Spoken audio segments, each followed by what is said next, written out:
আল্লাহ না চাইলে বান্দা আল্লাহকে সেজদাও করতে পারে না, আল্লাহ না চাইলে বান্দা আল্লাহকে ডাকতেও পারে না। আল্লাহ তাআলা দয়া করলেই বান্দার জবান দিয়ে মালিকের নাম বের হয়।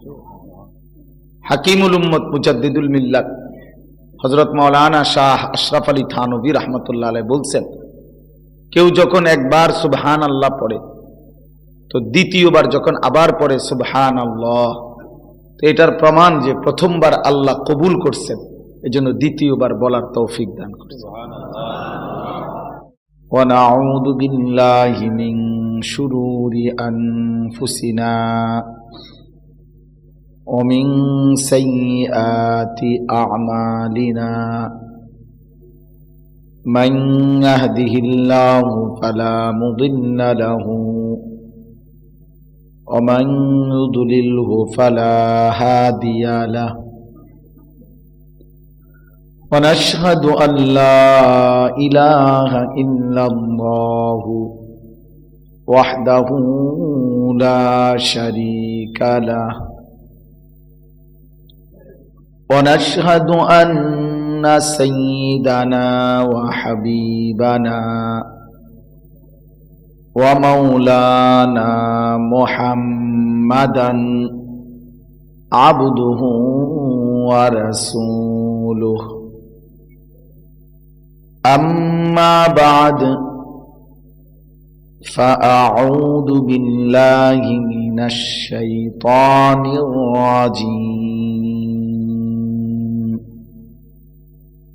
বিসমিল্লাহির রাহমানির রাহিম।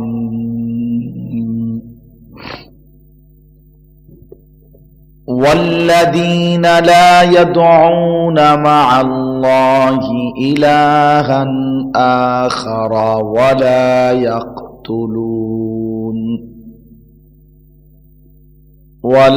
يقتلون النفس التي حرم الله إلا بالحق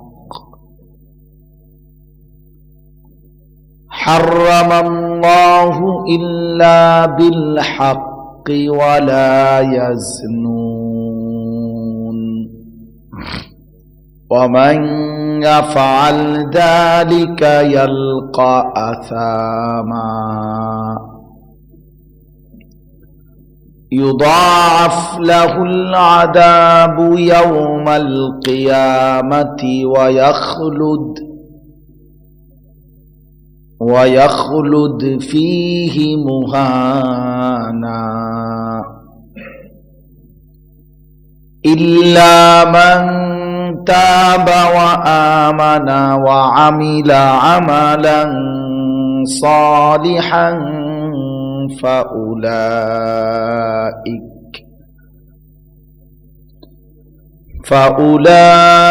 فأولئك يبدل الله سيئاتهم حسنات وكان الله غفورا رحيما صدق الله مولانا العظيم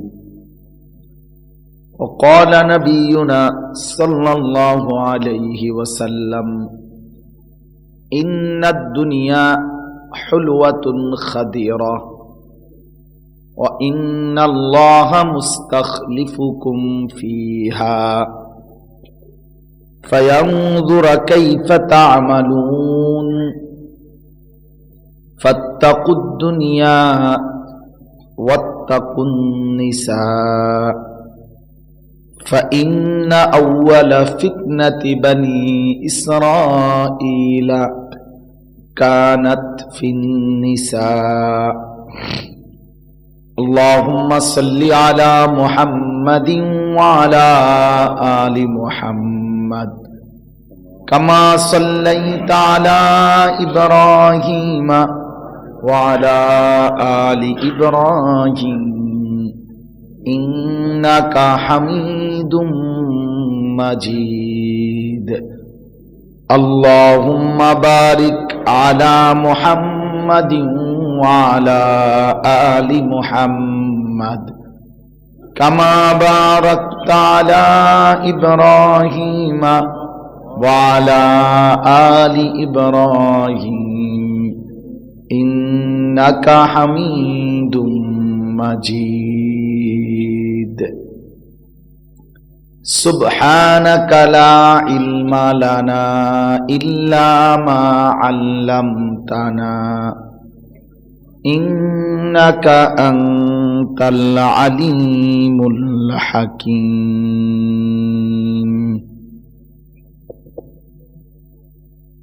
الحمد لله আল্লাহ পাক রব্বুল ইজ্জত সুল জালাল ওয়াল ইকরামের ফজল কারাম, রব্বুল আলামিনের অপরিসীম ইহসান, মেহেরবানি, দয়া, আল্লাহ তাআলা আমাদেরকে আজ 21 ডিসেম্বর 2024 রোজ শনিবার সিলেট সদর জালালাবাদ শিবের বাজার মাদ্রাসাতুল মদিনা শেখ আব্দুল গনি রহমতুল্লাহ আলাই সিলেট এর উদ্যোগে আজকের এই মোবারক মজলিসে আল্লাহ তাআলাই আমাদেরকে আসবার বসবার আল্লাহর জন্যই জমা হওয়ার তৌফিক দান করেছেন। এজন্য আমরা সকলেই বলি আলহামদুলিল্লাহ।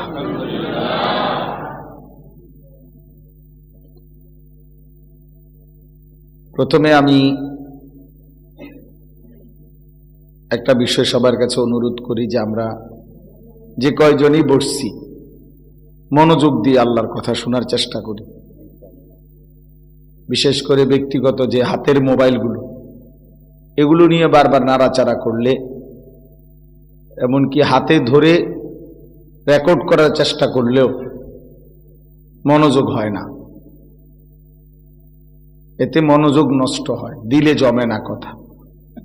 এজন্য দয়া করে যদি আমরা সবাই মোবাইলের এই ব্যস্ততাটা ছেড়ে দেই, অল্প একটু সময়, লম্বা বয়ান করা কারো পক্ষেই আমাদেরও প্রয়োজন নাই, আপনাদেরও সময় নেই। এজন্য আমরা অল্প একটু সময় মনোযোগী হলে, আন্তরিকতার সাথে আল্লাহর কথা শুনলে আমারও লাভ, আপনাদেরও লাভ। এজন্য সবাই মনোযোগ দিলে ভালো হবে। আল্লাহ তাআলা আমাদের সকলকে তৌফিক দান করেন। জিন্দেগির পরিবর্তনের জন্য আল্লাহর কথা দিল দিয়ে শুনতে হয়, আগ্রহী হইতে হয়, তাইলে জীবন বদলায়, জিন্দেগি পাল্টায়। কোরআনুল কারীমের মধ্যে আছে, আল্লাহ তাআলা বলেন ওয়ায়াহদি ইলাইহি মান ইউনীব, যে আল্লাহর দিকে ঝুঁকে আসে তো আল্লাহ তাআলা তার চাইতে এগিয়ে তাকে হেদায়েত দিয়ে দেন। কিন্তু নিয়ম হলো আল্লাহর দিকে ঝুঁকে আসতে হয়, মানে আগাইতে হয়, আল্লাহর হুকুম মানার জন্য নিজেকে তৈরি করতে হয়, আগ্রহী হইতে হয়। আমার কোনো মানসিকতাই নাই, আমার কোনো আগ্রহই নাই, আমি বিষয়টাকে কোনো পাত্তাই দিলাম না, তা আমি মানবো কেমনে, পালন করব কেমনে, আল্লাহর হুকুম আমার দ্বারা হবে কিভাবে? এই জন্য এটা জরুরি, নিজের দিলে আগ্রহ তৈরি করতে হয়, প্রেরণা আসতে হয়, জজবা আসতে হয়, উদ্দীপনা থাকতে হয়।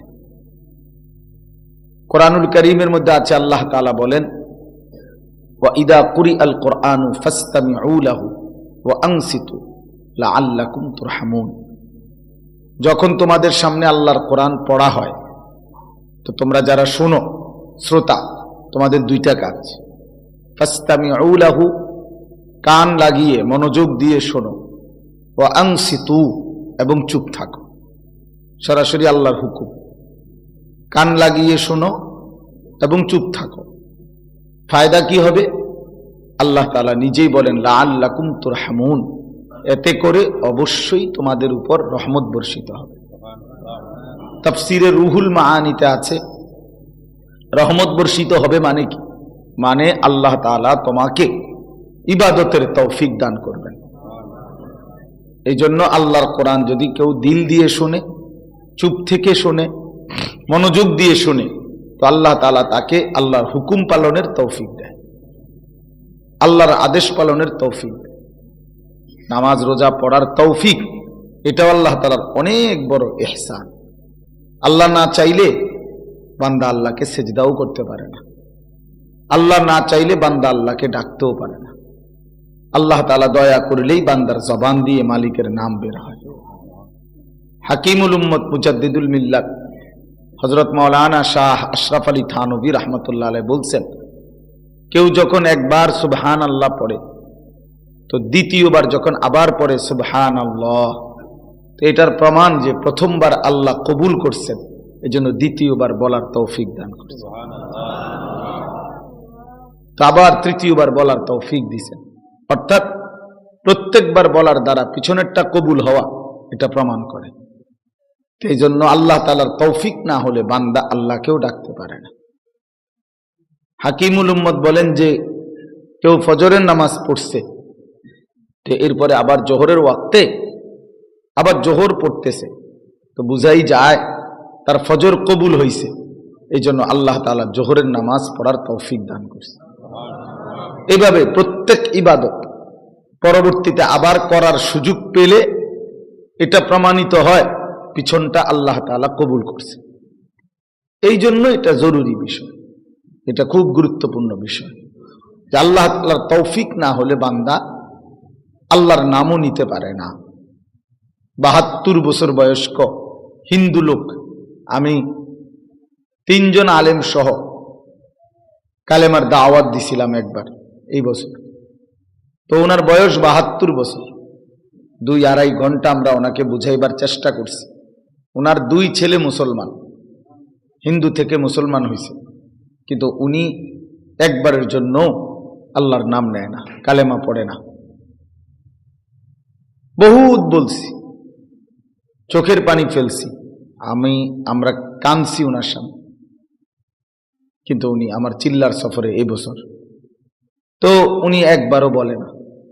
তাহলে কি বোঝা গেল?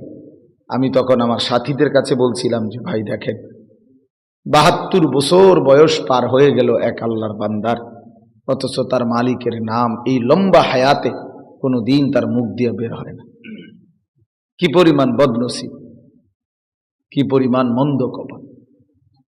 কত যুবক আছে, কিশোর তরুণ, কোনো দিন বছরের পর বছর, দিনের পর দিন কোনো দিন ফজরের নামাজ পড়ে না। চিন্তা করে দেখেন এই বদনসিব কত বড় বদনসিব, কত বড় দুর্ভাগা, কত বড় মন্দ কপাল, যে কোনো দিন জানেও না মুসলমানের ঘরে জন্ম নিছে, বাবা মুসলমান, মা মুসলমান, বংশ মুসলমান, নিজেকে পরিচয়ও দেয় মুসলমান, ভোটার আইডি কার্ডেও লেখা ধর্ম ইসলাম, জন্ম নিবন্ধন সনদেও লেখা ধর্ম ইসলাম, টিকা কার্ডেও লেখা ধর্ম ইসলাম, সব জায়গায় ইসলাম, কিন্তু কি পরিমাণ বদনসিব। 1 বছর 365 দিন, 1-2 দিন, 365 দিনের 1 বছরে কি পরিমাণ অভিশপ্ত, কি পরিমাণ লানত তার উপরে যে সে কোনো দিন ফজরের নামাজের জন্য উঠতেও পারে না। আল্লাহ তাআলার কত বড় গজব তার উপরে পড়লে তার কপাল এত মন্দ হয়। এজন্য প্রিয় ভাই, আল্লাহ তাআলার তৌফিক না হলে বান্দা আল্লাহকে ডাকতে পারে না, আল্লাহর ইবাদত করতে পারে না। আল্লাহর ইবাদত, এক মানুষ জীবনে কত কথা বলল, অথচ সে তার মালিকের আল্লাহর কালাম এটাই পড়তে পারে না। যার দেওয়া জবান তার কথাই পড়তে পারে না, যার দেওয়া চোখ তার কালামই দেখে না। একই পরিমাণ অভিশপ্ত জীবন। বাকি কথাগুলো না বললেও চলতো, বাকি কথাগুলো না বললেও দুনিয়া ভোগ করা যাইত।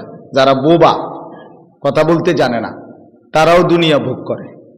বোবা মানুষ, কিন্তু সে ভাত খায়, ঘুম যায়, পেশাব পায়খানা করে, যৌন চাহিদা পূরণ হয়, বিয়া শাদী করে, বউ বাচ্চা হয়, তো বোঝা গেল দুনিয়া তো বোবা মানুষও ভোগ করতে পারে।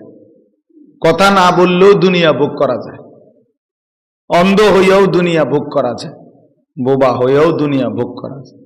তাহলে বাকি কথাগুলো না বললেও তো চলতো, অথচ বাকি সব কথা সে বলতে পারে, কিন্তু তার সৃষ্টিকর্তা, তার বানানেওয়ালা মালিকের কালাম সে পড়তে পারে না। অভিশপ্ত, বঞ্চিত, মাহরুম। আল্লাহ তাআলা যেন তাকে বঞ্চিত করে দিলেন। বুঝাই দিলেন, যা বদনসিব, আমার কথা তোকে পড়তে দেব না।